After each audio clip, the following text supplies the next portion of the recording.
In 1965, a research psychologist, Bruce Tuckman, who specialized in group dynamics, published a theory about 4 stages of team development. And those 4 stages are forming, storming, norming, and performing. So let me briefly talk about each one of those stages. Number 1 is the forming stage. And this is when a group comes together, an organization comes together, and roles and responsibilities are assigned, processes and protocols are decided upon, and most importantly, the team, the organization, or the group decides what its core values are going to be, what its cultural standards are going to be. Those standards are written down, and they're communicated to everyone in the organization. Stage 2 is storming.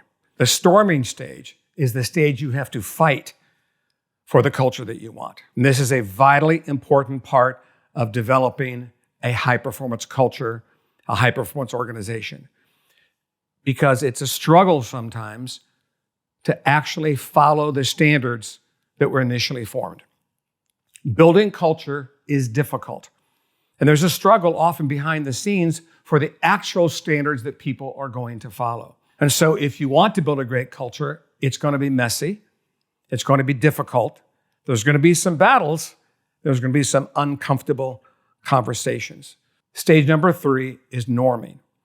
Based on what happens in the storming stage, certain beliefs and behaviors emerge as the actual standards that people use to work with each other and interact every day. Sometimes those standards align, the actual standards align with the desired ones, and oftentimes they do not.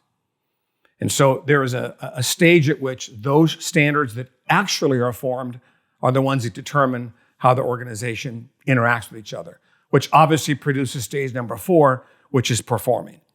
And this is when the actual norms get put into practice.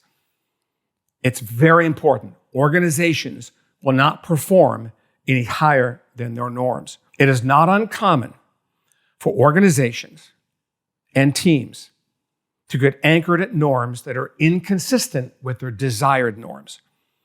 And if that happens, what you need to do is go back to the forming, storming, and norming stages to make sure that you communicate and people get committed to the desired standards of the culture. So I encourage you to listen to this video again. Evaluate your organization. And if you need to change something, go back and look at forming, storming, norming, performing. Go do the work.